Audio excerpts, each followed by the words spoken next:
So, good morning, good afternoon, or even good evening to some of you, depending on where you are in the world. Welcome to the second session of IIoT World Energy Day 2023. This session is called Edge and Cloud Infrastructure Requirements in the Industry 4.0 Era. Are you ready? That's the question we're going to be asking you today. Sponsored by Schneider Electric. And we've just the second session, we've got some great sessions all day, obviously, and coming to green tech, cybersecurity, those ones I'm really looking forward to. But we're here and now for the Cloud and Edge session, and I've just got a couple of quick housekeeping things to go through first. So like the other sessions, this one's going to last just shy of an hour. I'm going to introduce the topic and our panelists, and we're going to be getting a lot of valuable insights from them, obviously, but we are going to leave some time for questions from the most important people in the room, and that's you in the audience. So please do post us your questions. Use the Q&A function on the right-hand side rather than the chat. Just makes my life easier. And please do, as soon as you start thinking about this, coming up with questions, ideas, get them in there straight away. Don't wait till the end. We usually get quite a few, and we want to get to as many as we can. So do use the Q&A function. And we're also going to have a quick poll also during the panel session. There's only 4 questions, so please do take part in that as well. That gives us a lot of useful insight, about what you're particularly concerned about, what your interests are.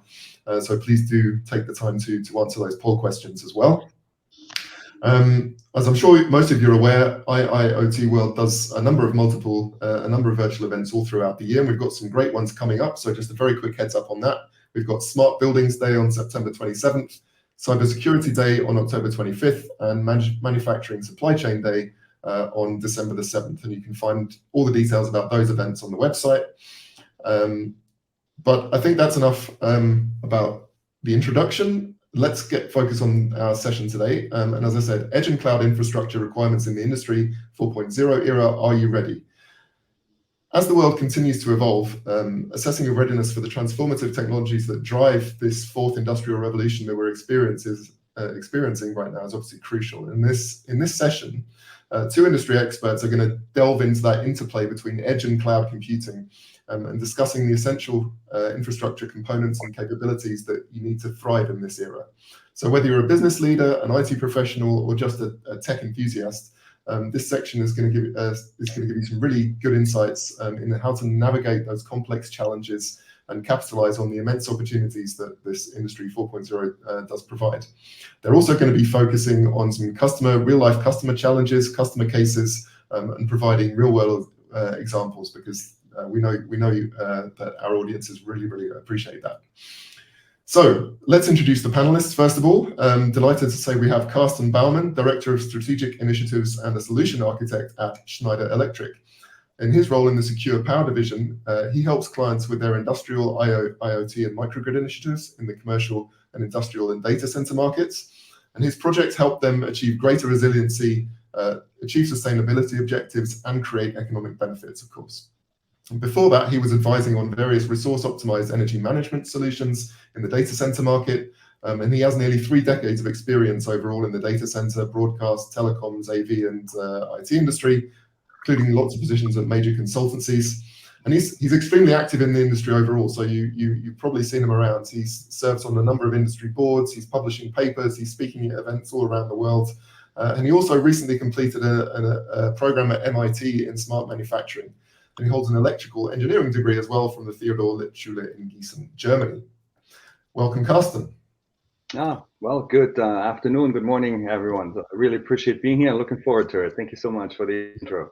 You're very welcome. And next we have Shash Sharda, who's Director of Pre-Sales at Aviva. Shash is the Global Pre-Sales Director, in fact, and since joining as a graduate 13 years ago, he's held roles in customer support, R&D, the cloud architect, and he's now with Pre-Sales, helping drive growth within Aviva's cloud business. He particularly focuses on raising awareness about the benefits that cloud brings around total cost of ownership, data security, business agility, and remote working. And I'm sure most of us here know all about that. He has a bachelor's degree in electrical and electronics engineering with majors in software from Loughborough University in the UK, which is where I'm from. And so just a couple of words about me. My name is Hamish Mackenzie. I am originally from the UK, but I now am based in Munich, Germany. I used to be an analyst, but for the last 15 years, I've been running my own consultancy practice, and I work with clients in Europe, America, Asia, helping them set strategy, position their products so that they more closely meet the customer outcomes that they're trying to deliver.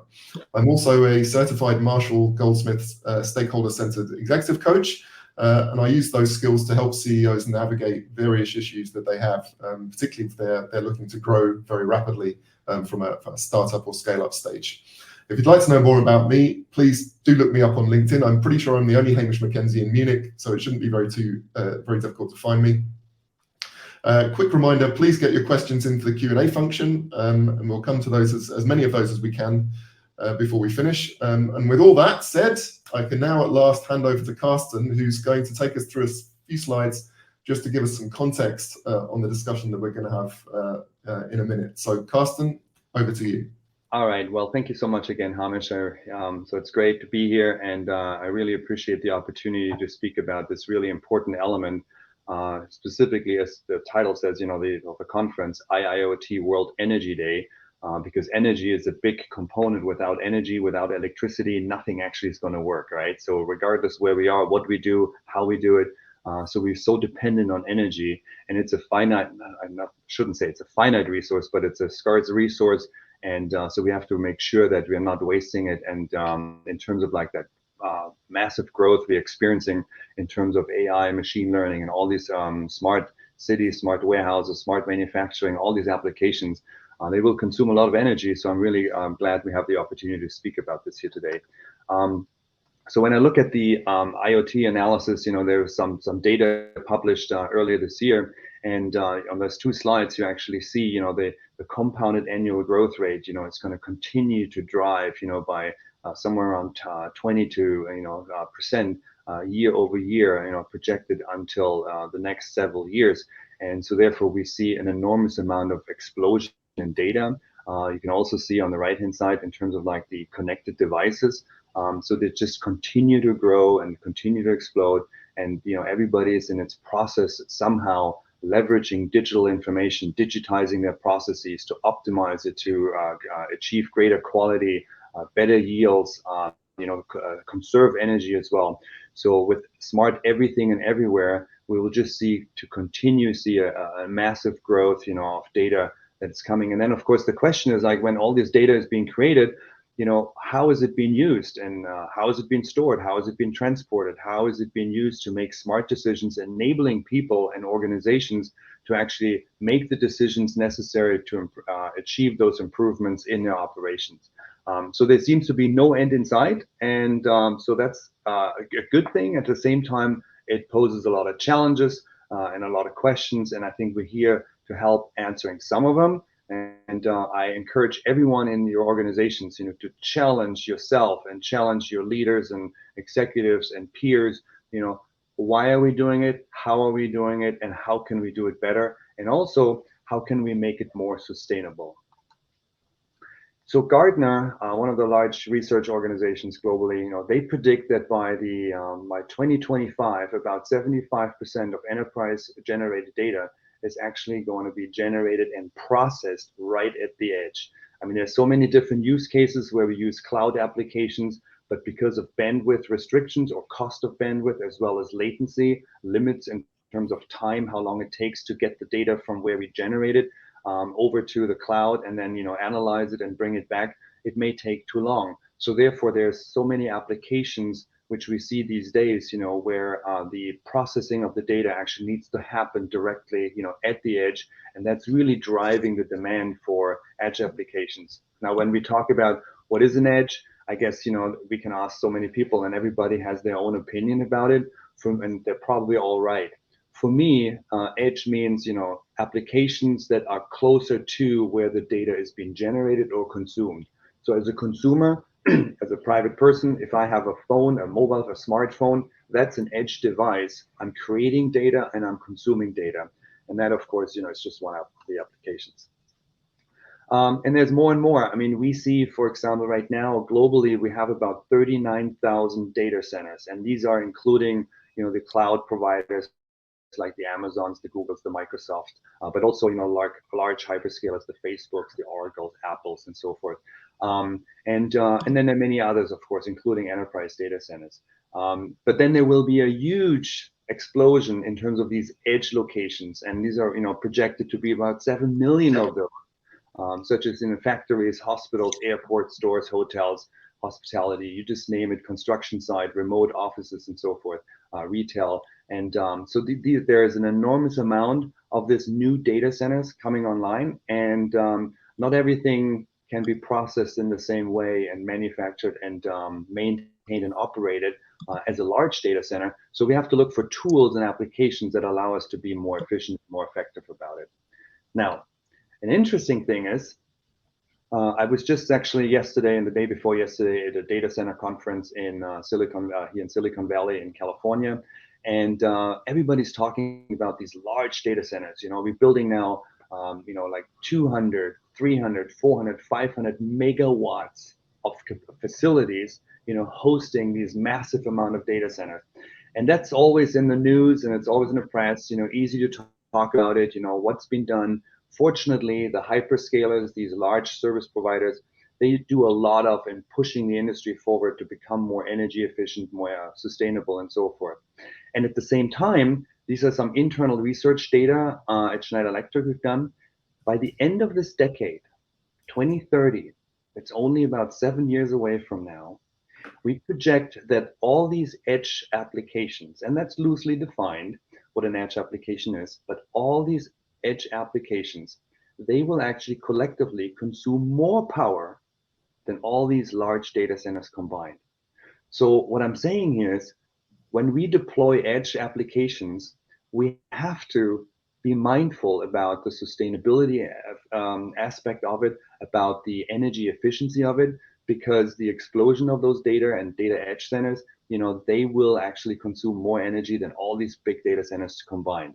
So that's a real challenge for us. And at the same time, it provides a lot of opportunities, such as, utilizing and leveraging renewable energies, which is more easily done in a small edge application than perhaps in a 200 megawatt data center with a lot of constraints around it in that regard. So with that, I want to put it back to Hamish, and we'll just go from here. Perfect. Thank you very much for that context, Carsten. So I think I want to start off just by going back to the point you made at the beginning about the fact that we're just seeing this huge explosion in data generation, and it's only going to get bigger, right? And you already spoke about some of the challenges in relation to that, but maybe you could just give a little bit more detail, especially in terms of what you think the biggest and most urgent challenges are when it comes to just dealing with this data explosion. Yeah, I think it's interesting, so many organizations, they are having use cases, and they do proof of concepts, and they put it together on a bench, to verify that the application is really meaningful and useful. And with all these smart devices and small sensors we have now, smart sensors we have, are not small, they're small as well, but smart sensors we're creating all this amount of data. And one of the big challenges we see is like organizations struggling with, what are we going to do with all this data? How are we going to use it? And then also, I'm using an example. I'm snapping so many pictures on my iPhone, and and I have all these images, and I don't really need them, So, but yet at the same time, I'm not going through them and scrap them and maintain only the important parts until I run out of storage, right? And then we upgrade our storage and so forth. And I think that's also a challenge we see in enterprises using these edge applications where they have this massive amount of data. Not everything that is being generated needs to be restored or needs to be stored, on an ongoing basis.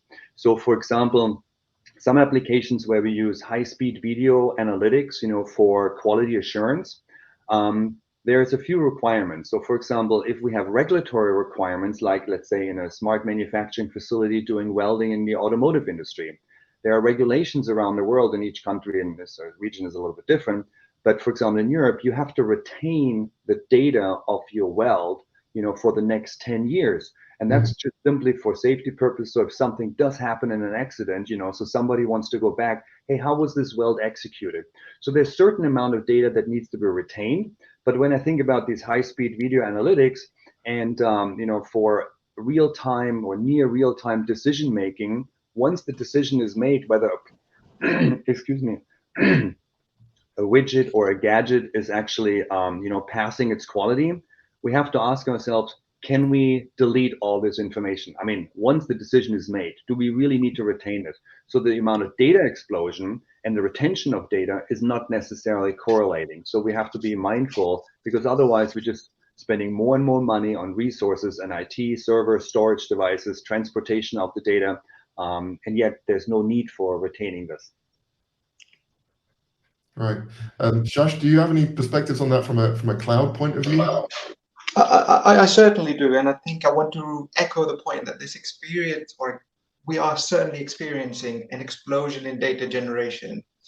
And just to back that point up, in the industrial world, we produced over the last 2 years 93 zettabytes of data. I actually had to Google what zettabyte meant the first time I heard zettabyte. It's zeros. Yeah, it's 93 trillion gigabytes in the last 2 years. And over the next year alone, we will double again. So, what we produced in the last 2 years, we will produce again in just a single year. But much like the crude oil that we get out of the ground, it's useless unless it's synthesized and transformed into something that is easily accessible, consumable by the decision makers. And to me, that's one of the biggest and the most urgent challenges the industry faces. And I think the other key challenge when we talk about data and it traversing from edge, from on-premise to the cloud, is ensuring security and compliance. Right? We work with many different types of industries: energy, power generation, consumer products, water waste, utilities, municipalities, and all of them want to ensure that their data doesn't get into the wrong hands. And this leads to reputational damage if it does. Or they remain operationally resilient, as any downtime can lower their yields, delays in which they can have varying levels of financial impact, depending on how severe the potential outages. So I think, utilizing the right type of infrastructure, whether it's at the edge or the cloud, allows them to be able to guarantee that availability. So I think those are the two biggest challenges I'd like to add on to what we just discussed. Mm-hmm, mm-hmm. Okay, great. And we just had a comment from an audience member, Chidambaram Sivapraga, who said that they're getting a lot of repeat data, so I guess duplicate data, and so it's saying that optimization of all this huge volume of data will also be a big issue. Is that also something that you're concerned about? I mean, yes, Carsten just said we're taking pictures. Sometimes we're taking, many pictures of the same thing from different angles. Yeah. So, the same way we've got data that's coming in from multiple sources, unless you're synthesizing it and only looking at the meaningful data in the meaningful context to make the decision, it is just hogging space, hogging network, hogging CPU compute resources, hogging everything. So, having the right tools to be able to do something with that so that it's unified, it's contextualized, and it's useful for the end users is really important. Okay. Well, hogging data also relates to more investment necessary to actually keep all the data. You need the infrastructure in order to, to store, process, and so forth. So we got to be mindful, because that leads to cost savings, or not cost explosions, I should say. Right. Okay, so I just wanted to bring in the first poll question here, if our technical wizards can do that. It's do you contribute to developing the use case and deployment of edge infrastructure? Yes or no? So please answer that one. And while you're doing that, I wanted to move on to another question and kind of flip that around. So we talked about the challenges, and I wanted to ask you, first of all, Carsten, what about the value of addressing these challenges successfully, both for businesses and also perhaps for society as well, right? So maybe you could talk a little, how are they going to be better off? How are we all going to be better off when those investments that you were talking about do get made correctly? Yeah, I mean, look, we live in a digital world these days already, all around us. It doesn't matter whether we like it or dislike it. Whether it's us using smartphones or streaming Netflix or watching or ordering something online. When we go to a healthcare facility, all the data, the electronic patient records is all done digitally. We see, transitions and transformations of manufacturing facilities. For example, we, Schneider Electric, we have one of our facilities, manufacturing facilities, where we produce circuit breakers for various industries. This was created in put up the ground in 1950. So this is like 70 years old. So it's a traditional manufacturing facility.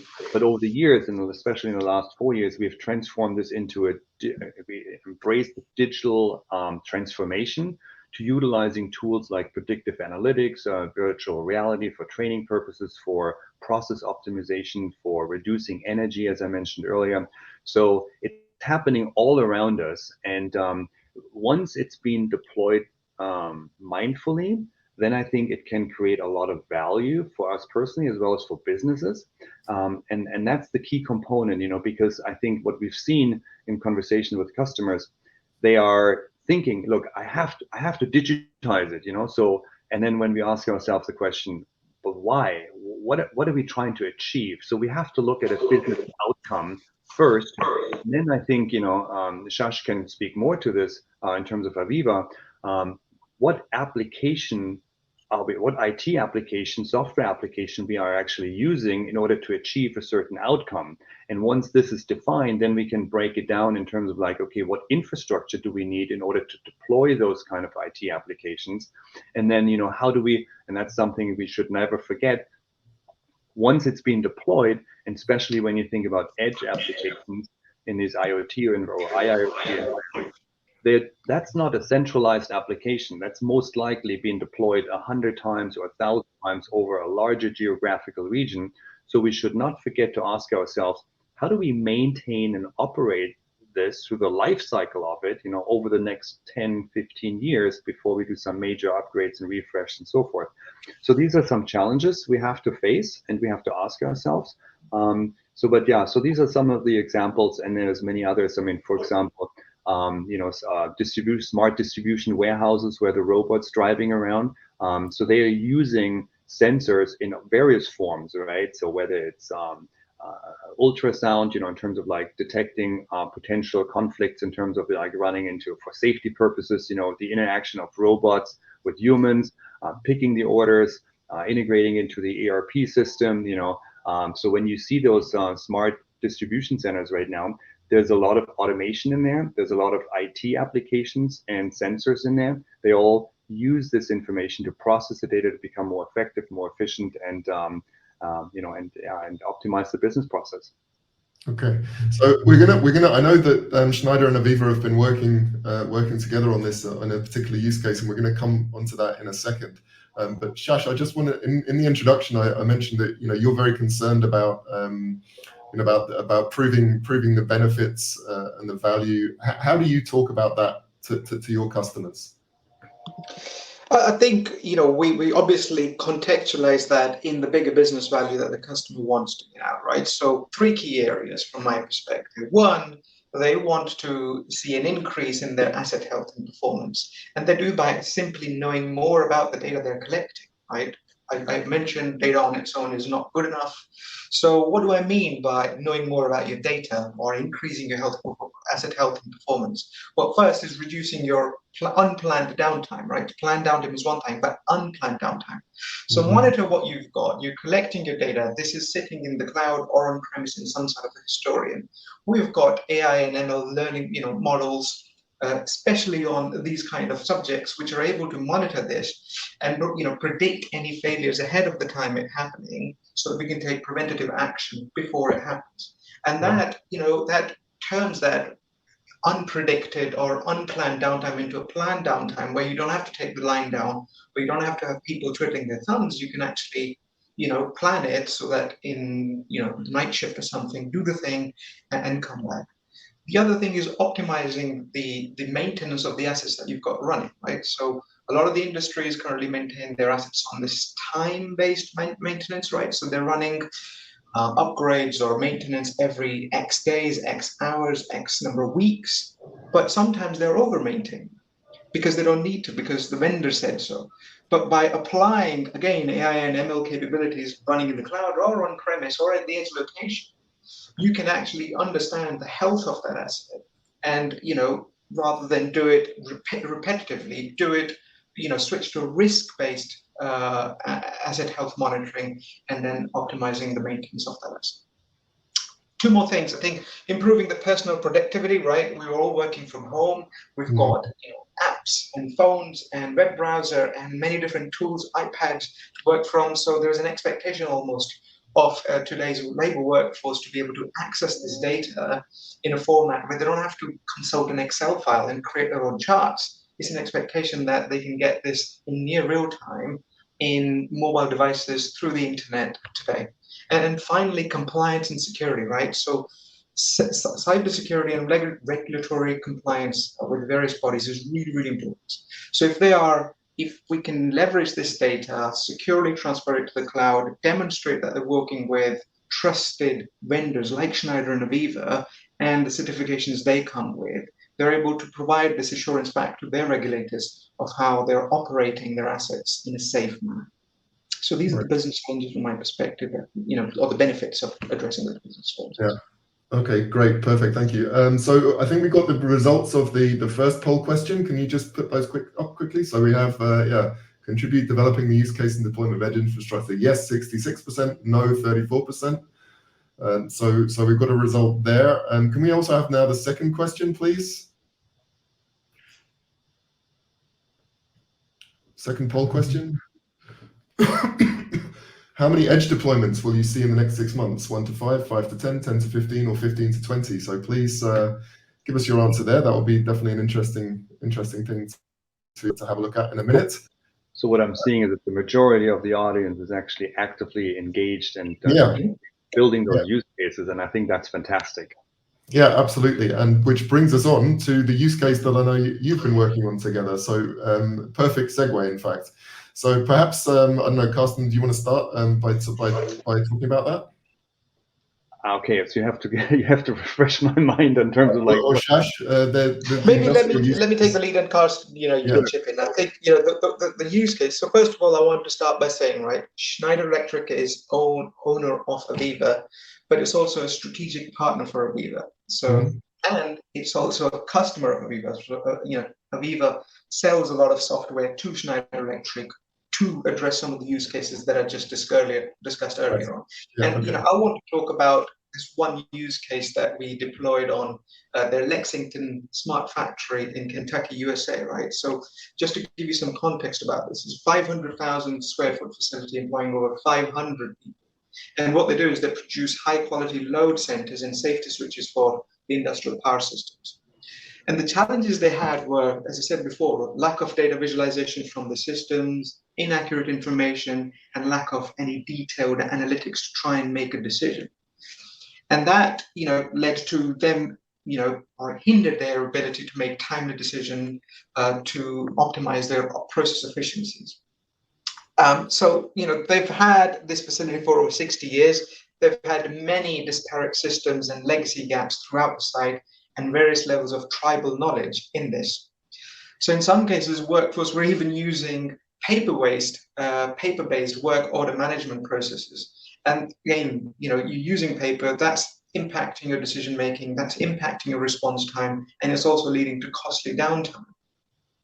So what we did with Schneider is that we created a hardware-software complementary solution that's using their own IIoT-based EcoStruxure solutions and solutions from Aviva, namely the Aviva Edge solution, the Aviva Discrete Lean Management solution, and Insight across their entire factory. And with that, their entire factory has been digitalized with site-wide monitoring capabilities, and this has now allowed their workforce to make faster and smarter decisions and reduce their paperwork by over 90%. Wow. And these solutions have been used from Aviva. They include both solutions that run at the edge, namely Aviva Edge and Discrete Lean Management. And these are pulling and collecting data from over 300 different Schneider Electric PLCs. And they're then streaming these securely to the cloud into our cloud-based solution called Aviva Insight, where they can disseminate information across which is going to the cloud. They're getting monitoring available remotely to all of their users in a consistent, standardized format, and they're disseminating throughout their organization. And this data was previously stored in spreadsheets, and they were entering this data manually to the spreadsheets. And certainly this wasn't real time, because I don't think there's any person out there who can real time enter sensor data into spreadsheets.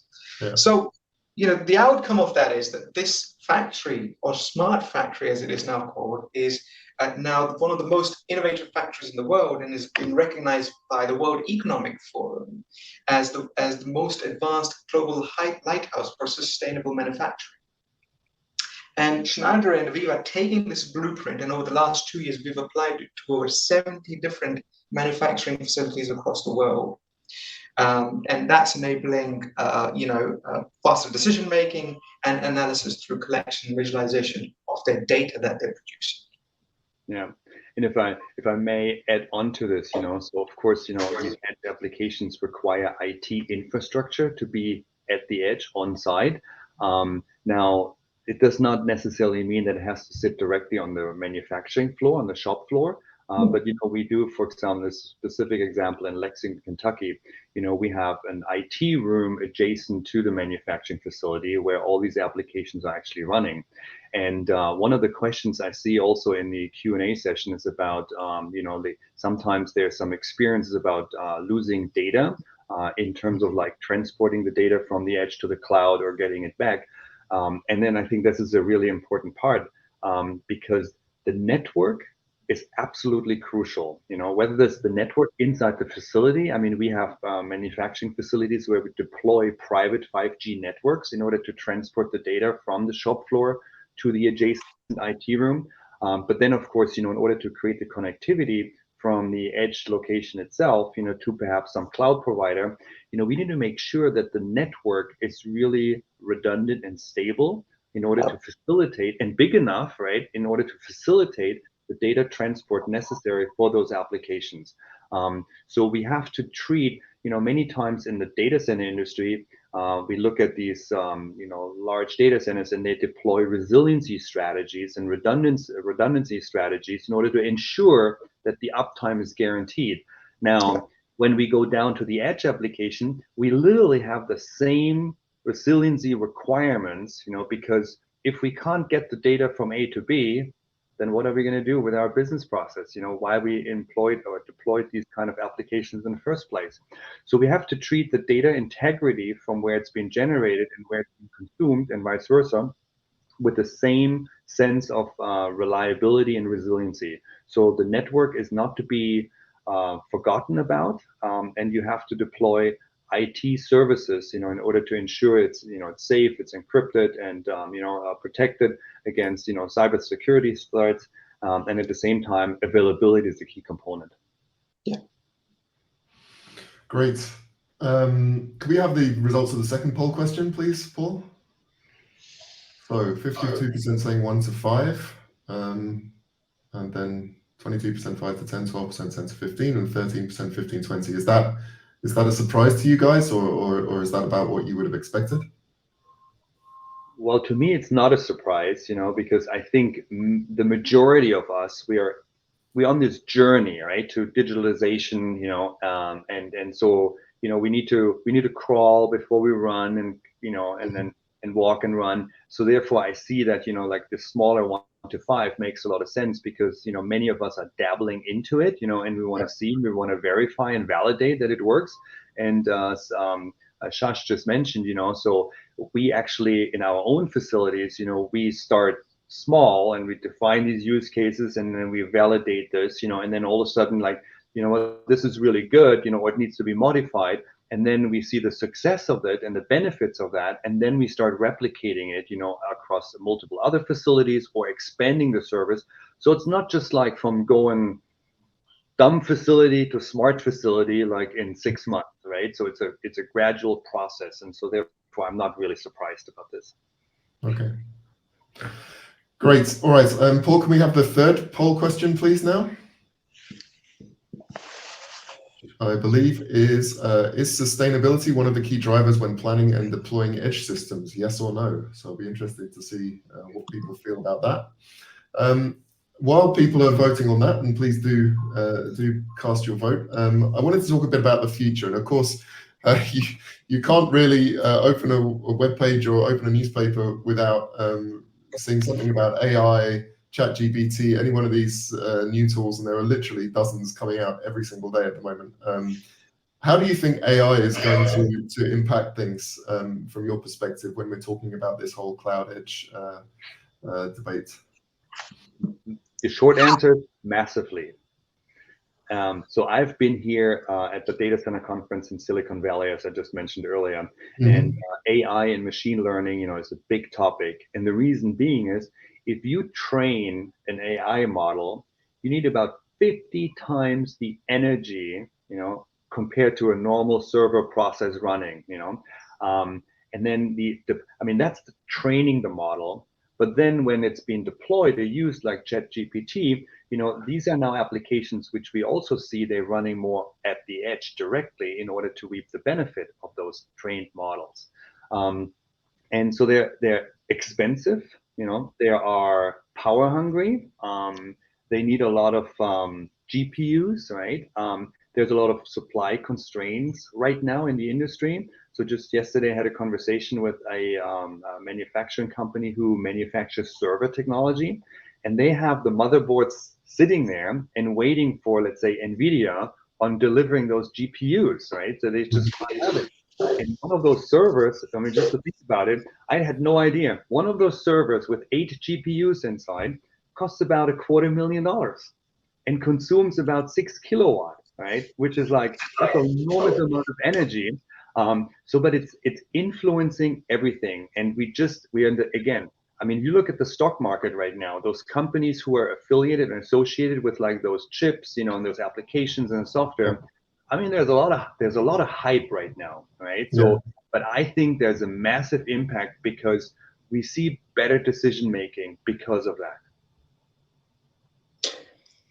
I would certainly echo that. I think the possibilities are endless, right? So whether this is optimization of your processes, manufacturing optimization, anomaly detections, some of these things we already do, by the way, in our software. But with ChatGPT or generative AI coming through, or the models that come with it, this will just take it to the next level. I think I have to be honest and say a lot of the enterprise is still in that hype cycle, right? This is really kicked off with the advent of ChatGPT, and a lot of the enterprises are taking stock. They are evaluating internally, right? There are privacy concerns, of course, around it because you are feeding this data to this anonymous public model. And once they've evaluated that, we will start to see things like Copilot from Microsoft coming along and organizations starting to use them slowly. So every single enterprise, especially in the industrial world and even outside, is now working on it actively. Some have got some very small pilots or preview features that they're rolling out on small things. I think there's some quick wins around, providing a better service for a customer, right? If I am using something on our SaaS application and I need some information or a walkthrough about a solution, generative AI is the perfect way to providing or walking a customer through how they can go about solving a problem or finding an answer to how to use a software, for example. But the bigger industry specific, solution specific, data specific, there is a huge amount of possibility. Every single enterprise is working on it. I don't think there is one that is sort of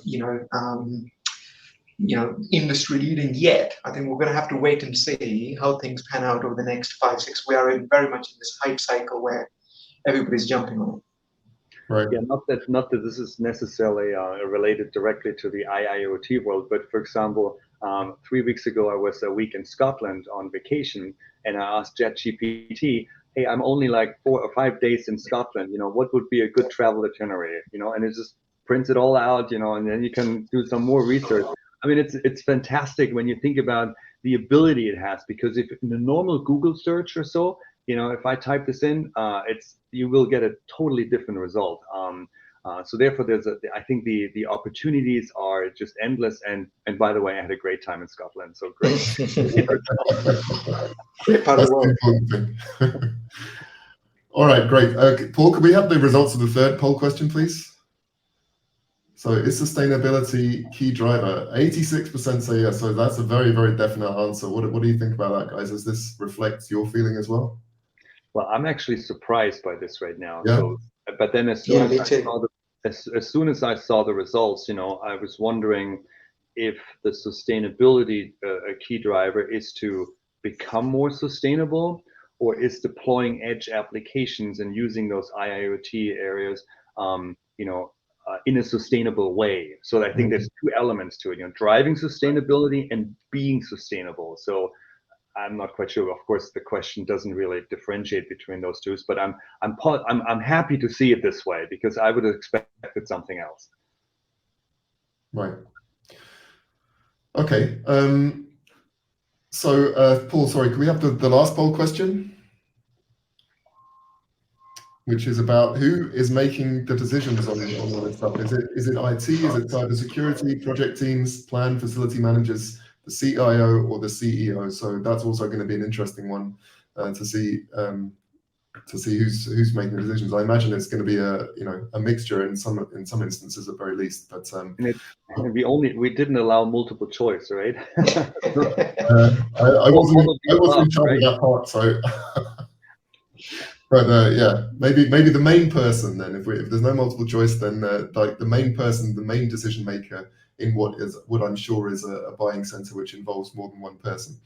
All right, so I do have one more question to ask, but I'm going to leave that till later, because I do want to make sure we get to some of the audience questions. We've had quite a few in. So another one from Chidambaram here.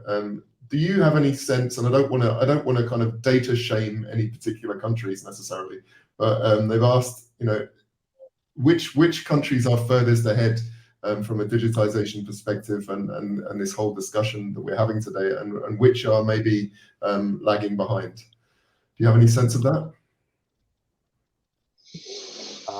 I'm not sure if I'm qualified to answer this question, right? So we see different use cases, popping up in all sorts of different geographical regions. Right.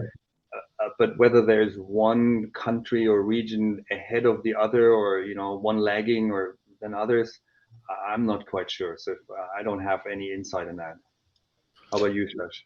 I think what I would say is, right, so the digital transformation piece is hitting some of the industries that are represented in this call slightly later, right? So we've seen the banking and the retail and the finance go through this 10 years ago.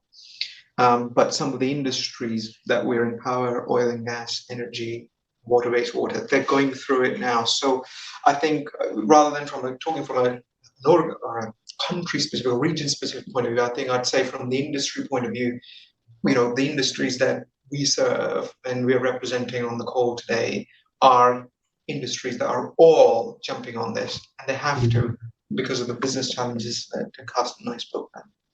Yeah, I would agree with that. So it's maybe not a geographical comparison, but more so industry applications. And for example, manufacturing is a big one right now.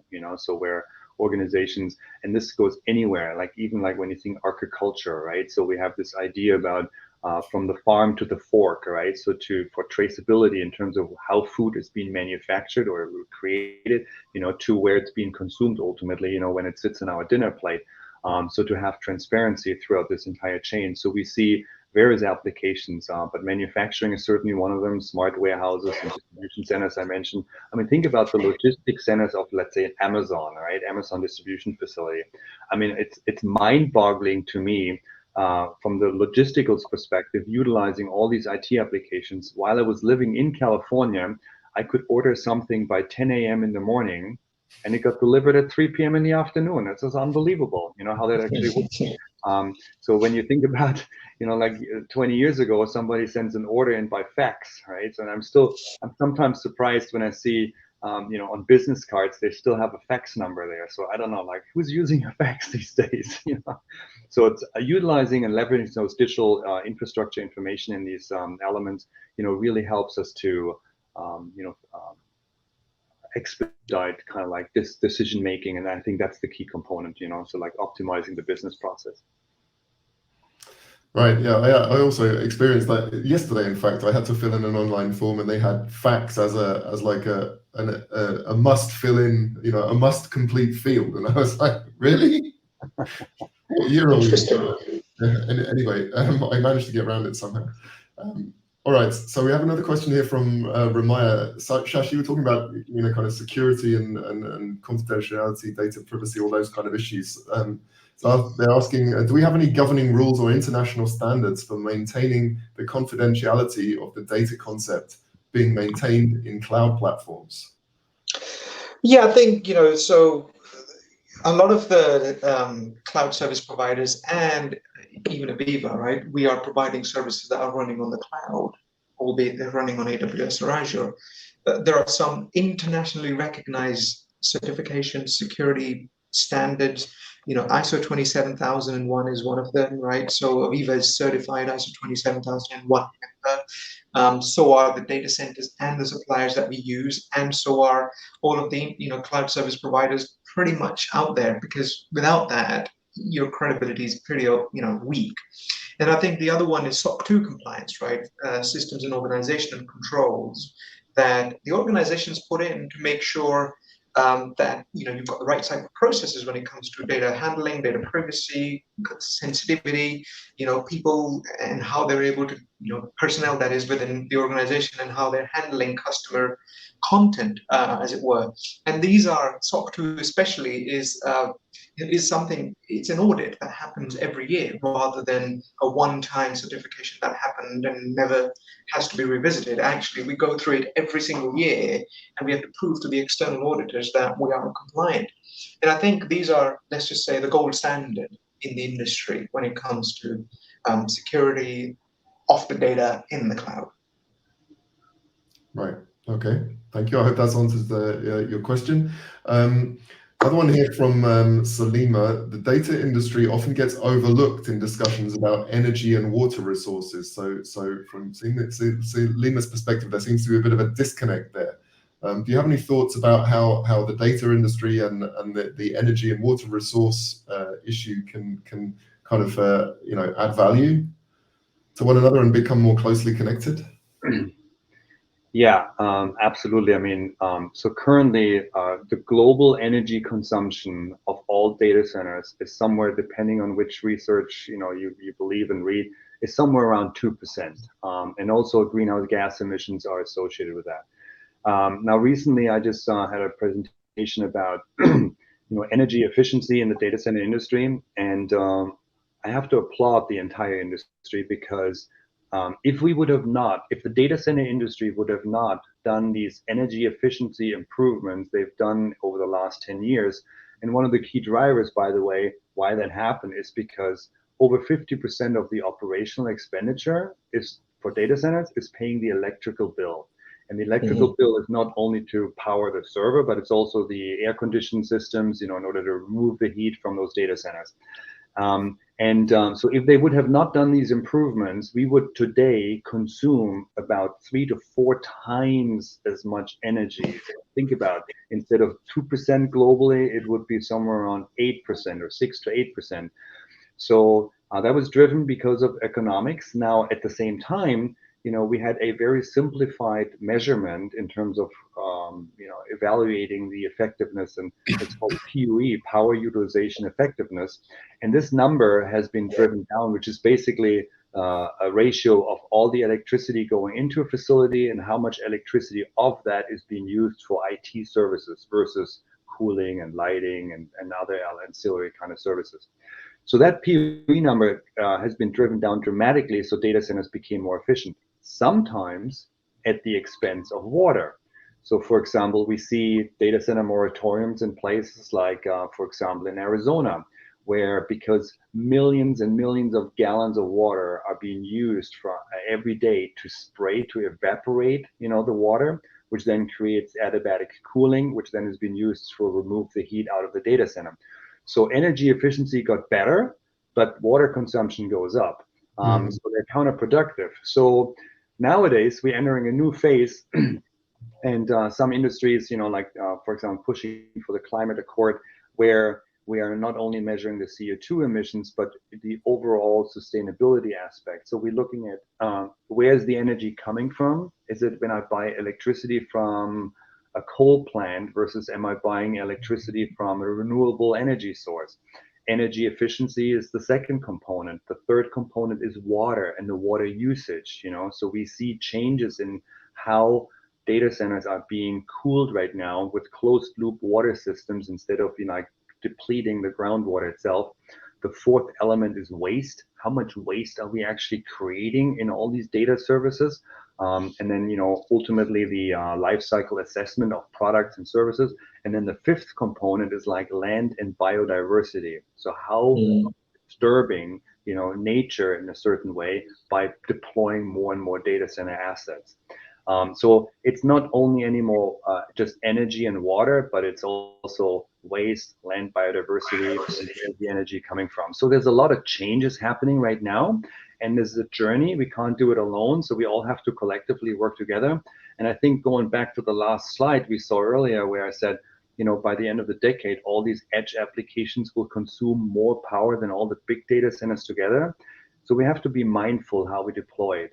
And frequently that's been overlooked. And the reason why I'm saying that's been overlooked, think about if I deploy an edge application in my manufacturing facility, it's almost from an energy consumption, it's almost as if I plug in another toaster oven into my house. I just plug it in and I'm using it. I'm not really too much concerned about it.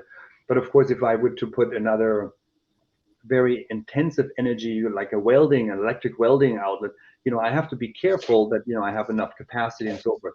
So, but once I'm deploying not one toaster oven, but 1,000 of them, I need to start be mindful about it, right? And how can I contribute to the overall sustainability? So that's why I was so surprised about this one poll question. But that's the point, right? So we have to be mindful, and the industry is pushing us toward, we all collectively pushing the industry and our users and customers toward a greater view on sustainability, not just water and energy. Right. And just while we're kind of on that subject, David Katz has asked a question about, how does IoT generally help us in terms of specifically resilience and reliability objectives within the context of trying to be more efficient and climate change and all the rest of it. So do you have a couple of examples of that? Yeah, sure. I mean, for example, a good example in the IoT world, before we had an electrical breaker from a safety perspective, right? Resiliency perspective, disconnect switches, they were dumb. I mean, relatively dumb, so to speak, right? So we said like, okay, you break at 30 amp, or if it exceeds it, then you open up that kind of circuit. But nowadays we actually have smart breakers, and the smart breakers are not only measuring the ampacity that's going through, voltage, frequency, but also temperature of the breaker poles itself. So therefore, you can start to predict, if, because the breaker in its mechanical ability to protect or to open, to close and open, if the temperature of those kind of connectors actually starts to increase, then we can actually see, there is a possibility that this may fail, right? At a certain point. So therefore, we can now, from a predictive maintenance perspective, we can change this breaker in a planned downtime versus, it just fails and then it breaks, and then all of a sudden it has an impact on the resiliency. Because let's say we're losing power to a facility, we're losing power to our energy distribution system. So these smart devices is just one example where IoT can really help us, to increase resiliency. Great. Paul, can you just show us the results of the final poll question,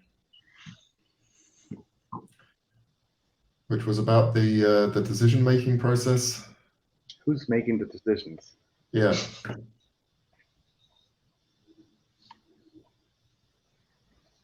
I guess it's going to come up in a minute. Just while we're waiting for that, I just wanted to, because we're nearly out of time.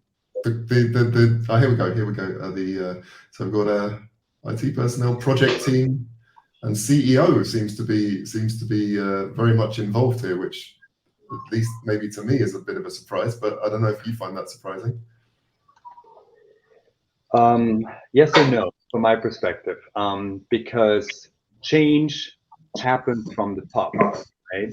And we see in our conversations that, there's a mandate. For example, sustainability is another aspect. It's coming from the top, but then it gets executed, throughout the organization and project teams. I think that's another big component, because I think that the project team is really important, because it's typically a multidisciplinary combination. So it's IT and OT and security, right? Finance, they're all a part of that. So, I mean, I'm not super surprised, but I'm glad to see it this way, which actually confirms, the conversations we're already having in this. I don't know, how about you, Shash? I agree. I think, key initiatives in the organizations like sustainability, like digital transformation, like data democratization, these are C-level or CEO level initiatives, and they will drive them down, top down into the individual functions. And then the individual function leaders will take what is applicable to their function, run with that, and they will be the decision makers of how they apply to their functions. So I think that's why we see the spread of the different types of decision makers in this. But I'm with Carsten. I'm glad to see that it is something that in a lot of the organizations, or people feel that in a lot of the organizations, C-level people are making, because that's the right level. Because it needs to come from there for it to have an impact throughout the organization. Yeah, no, absolutely. I think that's a very positive sign as well. All right, as I said, we're nearly out of time. I just want to very quickly ask you for a quick tip from each of you. So in the headline of this session was the question, "Are you ready?" So people in the audience, what if they they want to make investments in this area? Where should they be? Where should they be starting, and how do they get ready?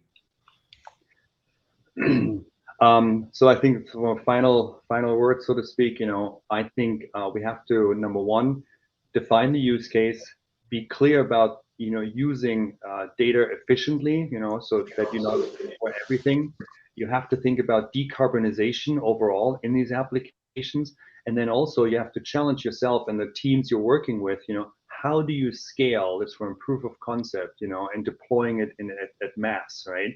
So therefore, you need standardized infrastructure with the right software tools in itself, to maintain and operate those deployed geographically dispersed applications.